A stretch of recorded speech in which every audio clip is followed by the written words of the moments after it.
out of person's heart that evil thoughts come, sexual immorality, theft, murder, etc.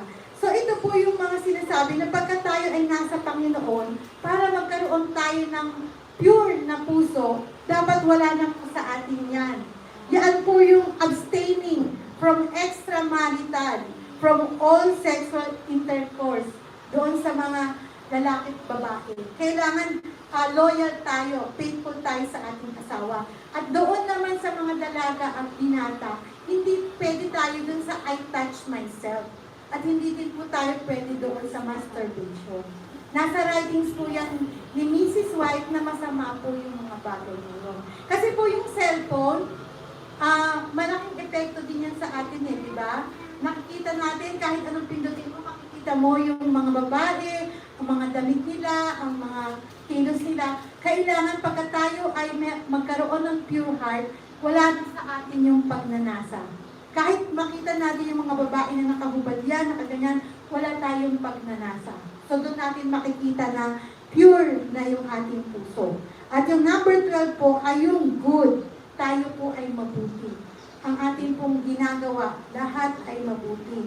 Dahil tayo po ay anak ng Diyos, ang ating Diyos ay mabuti. At yung pinaka-huli po ay yung merong itong fruit of the Holy Spirit.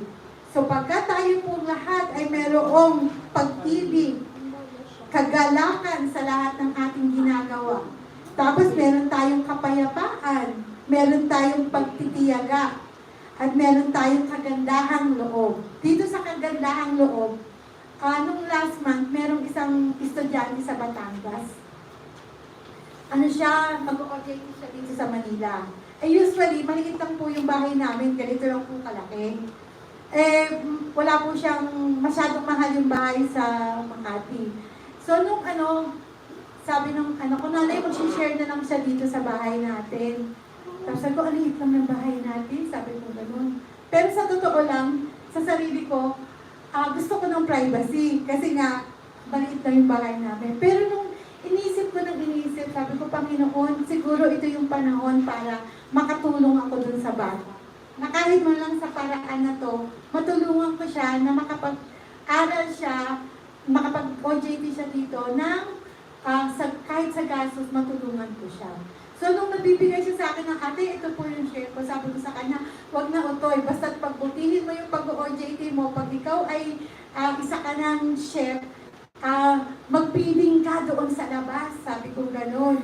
Magpakain ka doon sa mga mahihirap. Tapos, nung nakaraang araw, meron akong daladalang pastil. Sabi ko, ito po ng pastil, pwede ko na itong ibigay sa community. Sabi ko gano'n, 20 pesos lang. Tapos, yung mga pulubi dyan, pwede ko nang kaputan ng pastil. Tapos sabi ko, kaya lang si Vincent, ayaw ko samahan ng mag-ikot-ikot Alam niyo ba, sabi sa akin ng pinatilyo, tita, ako na lang po, iluluwas ko yung aking sasakyan. Pagka Webes po, wala po akong pasok, pwede po tayong mag-ikot-ikot kung saan niyo po gusto. So, di ba nakita natin yung Panginoon, pagka gumawa tayo ng kabutihan, binabalik din sa atin ng Panginoon. So, yung bunga ng banal na Espiritu, alam nyo, lahat yan ang magbibigay sa atin ng pure heart sa atin. Kaya nga, ang tanong, mga kapatid, paano natin makakamit yung pure heart na yan? Diba, binigay na yan sa atin ng Panginoon.